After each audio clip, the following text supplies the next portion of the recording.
반갑습니다. 꿈 분석 심리 상담사 토정 박재훈입니다. 이번 시간에는 대박으로 돈 버는 창업 7탄 꿈 응용편에 대해서 설명해 드리겠습니다. 질문하십시오. 예, 선생님, 변기통이 두 개이면 어떻게 되나요? 보통 그 똥꿈이라든지 시체꿈이라든지 안 그러면 돼지꿈 같은 거 돈꿈이죠. 네네. 근데 그 변기통이라는 것은 똥이 들어갔기 때문에 우리는 그 변기통이 두 개라는 것은 수세식과 재래식을 구분할 수가 있습니다. 예, 재래식은 주로 숙성을 하는 것이죠. 예, 근데 그 수세식은 똥을 우리가 누고 나면은 제거를 해야 되겠죠. 예, 그래서 주로 보면은 버는 것도 있지만은 주로 보면은 이것을 비 같은 거 있잖아요. 예, 예. 비들 청산하는 그런 것도 되기 때문에 그럼 변기통이 두 개 있을 때 똥을 눌 때 말입니다. 그 눌 때 누가 안쪽에 놓는장, 누가 뒤에 놓느냐에 따라 조금 다릅니다. 음, 그렇기 때문에 안쪽에 있는 게 좀 주인이죠. 네네. 그 뒤에 누는 사람들은 조금 객이라고 볼 수가 있죠. 예, 그렇기 예. 때문에 주로 안쪽에 있는 사람을 주인공을 자기가 뒤에 놓은 그 변기통에 앉았는지 안쪽에 앉았는지에 따라서 좀 달라집니다. 자기가 만약에 음, 어떤 사람이 투자를 하라 그러는데 뭐 변기통에 남이 앉고 난 뒤 뒤에 들어갔죠. 네네. 그런 경우에는 좀 먹을 게 적겠죠. 네. 왜냐하면은 안쪽을 차지하고 있지 않습니까? 그런데 인제 그 뒤에 해도 좋은 경우가 있습니다. 그것은 무슨 뜻이냐면은 길을 끼고 있으면은 오히려 출입문 쪽에 놨죠. 네네. 그런 경우 그러니까 그거는 부동산 내용을 좀 들어보고 꿈 내용과 하게 되면은 안에 차지했을 때는 알박기 같은 경우에는 그것이 좋고 그다음에는 그 어떤 길을 가지고 선호를 할 때는 밖에 좋다고 볼 수가 있습니다. 그러면 바지에 싼 똥은 어떻게 풀이하나요? 어떤 사람이 인제 그 재물 꿈 중에서 바지에 산 똥이라는 것은 바지라는 것은 활동이죠.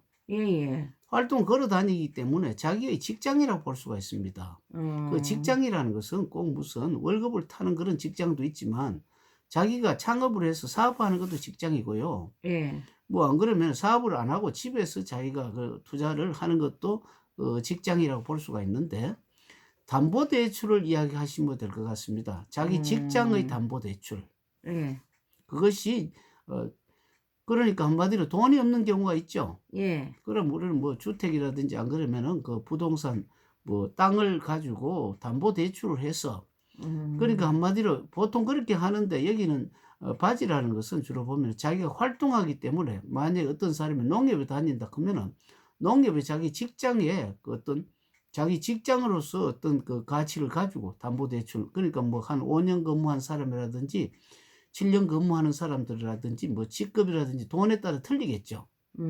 그러면 설사똥은 어떻게 풀이하나요? 일반 똥은 그 재물이라고 했는데 예, 설사는 어떻습니까? 조금 소화가 덜 된 거 아니겠습니까? 예, 그러기 때문에 돈이 좀 나가는 거라고 볼 수가 있습니다. 그런데 예, 그 설사똥이 자기가 설사를 했느냐, 예, 남이 했느냐에 따라 틀리고 또 바지에 만약에 설사를 했다면은 이것은 자기 직장 있지 않습니까? 예. 직장에서 돈 버는 것이 말짱 헛일이죠. 뭐 네네. 그러니까 직장에 어떤 사람들이 그 돈 버라는 거 뭐 대출을 해 가지고 이걸 뭐 주식을 사 놨는데 옛날에 보면은 뭐 조기에 쪼끔 퇴직금 조기 청산한 사람들 있죠. 네네. 주식 사 놨는데 완전히 망한 사람 많습니다. 그거는 음. 인제 바지에 설사똥을 산 경우고 그다음에 인제 그 다른 사람이 설사똥을 사는 걸 봤는 거 있죠. 예. 그런 경우에는 자기가 그것을 잘하게 되면 오히려 이익을 볼 수가 있습니다.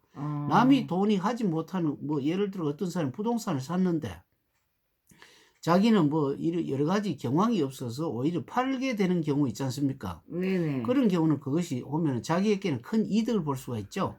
예예. 그러니까 왜 그러냐면 이득을 본다는 것은 설사를 하고 난 다음에 그다음에 아주 대박이 뒤에 나오기 때문에 그렇습니다.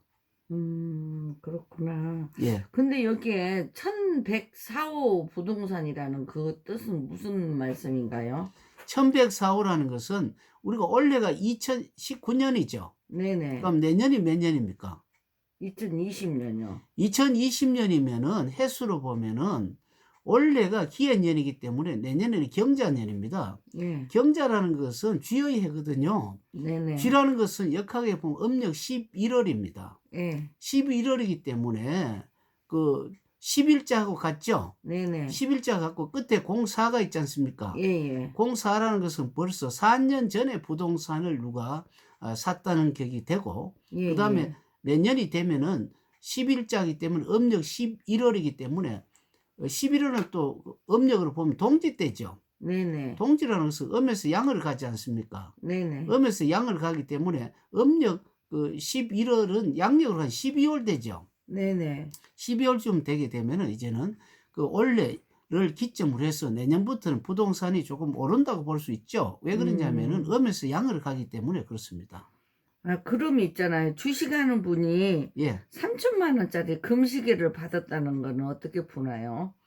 이거는 금시계를 주식을 하는 사람 같으면은 우선 3천만 원이 어디에 투자했는지를 아는 게 좋습니다. 예. 뭐 예를 한번 들어볼까요? 만약에 삼성전자에 만약에 누가 지금까지 투자한 것이 3천만 원이라고 한번 해봅시다. 예. 그럼 뭐 한 주식이 만약에 10만 원이라고 만약에 예를 들면은 예. 그 액수만큼 이제 숫자가 있겠죠. 예.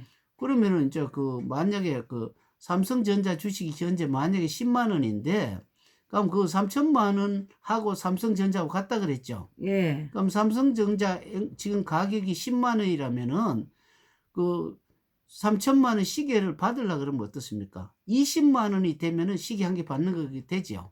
예예. 그렇기 때문에 앞으로 삼성전자가 20만 원 오르겠다. 그러니까 곱이 오르겠다. 그럼 1천만 음. 원 투자하면 1천만 원 벌죠. 네네. 그럼 1억 투자하면 1억 벌죠. 예. 뭐 그렇게 3천만 원이지만 이것을 1억도 벌고 100억도 벌 수 있는 그런 곱의 법칙을 발견할 수가 있습니다. 아. 그러면은 또 삼성 우리가 회장님과 예. 악수를 하면 예. 그래도 대기업 회장님과 악수를 한 꿈은 어떻게 푸나요? 악수를 하면 어떻습니까? 우리는 악수를 하게 되면 상대 손가락이 내가 5개를 내 손아귀에 들어오죠. 네네. 그럼 내 손가락 5개는 그 회장 쪽으로 가죠. 예. 그런데 만약에 주식이라면은 손가락이 5개 같기 때문에 5년간 투자를 하게 되면 예. 5배를 번다고 이렇게 계산하시면 됩니다. 아 그렇게 푸는구나. 예. 그러면 자전거가 둥둥 떠다니는 꿈은요? 자전차가 둥둥 떠가 있는 것은, 자전차는 보통 그 길에서 우리가 육지에서 타고 있지 않습니까? 예. 둥둥 떠가 있으면 공중에 올라갔지 않습니까? 예. 그럼 만약에 주식일 경우에는 자전차가 공중에 뜬 높이만큼, 그러니까 이제 오르는 거죠. 주식이 음. 대박을 치는 겁니다. 예를 들어 가지고 공중에 둥둥 뜨면 아무래도 자동차가 낮기 때문에 10배 정도 이상은 훨씬 높죠.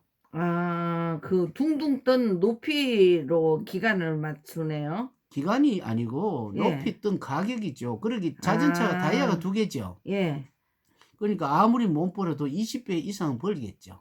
아 그렇게 보는구나. 실제 옛날에 그 삼천리 자전차가 25배 오르는 경우가 있습니다. 그랬구나.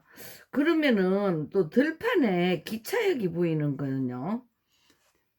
들판에 기차역이라고 하는 것은, 우리가 들판에 우리가 벼가 있다든지 했을 때 기차가 여기 생길 수가 없죠. 예예. 그런데 그것이 뭐냐, 농지가 변경이 될 경우가 가능하지 않습니까? 예예. 그런 경우에는 그 기차역이 생기는 그 들판이 가격이 높아집니까, 안 높아집니까? 높아지죠. 굉장히 그 기차역 자체보다도 그 보상을 받지 않습니까? 예예. 실제 그런 일이, 그러니까 우리는 일반적으로 상식은 안 되는데 예예. 꿈에서는 가능합니다.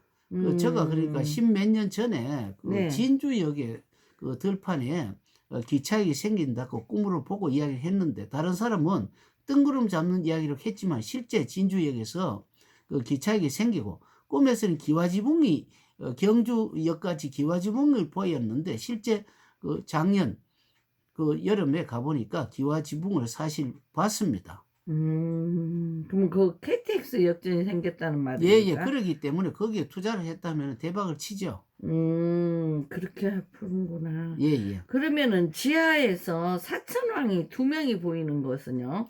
사천왕이라는 것은 주로 보면 절을 지키는 그 어떤 그 신장은 그 절 사찰 속에 있지만, 사천왕은 좀 곁에서 이렇게 절 주위를 이렇게 그 지키고 있거든요. 네. 사천왕이 4명입니다. 예. 4명인데 2명만 보인다는 것은 뭡니까? 2명은 출입구지요. 출입구, 그러니까 출입구와 출구와 입구지요.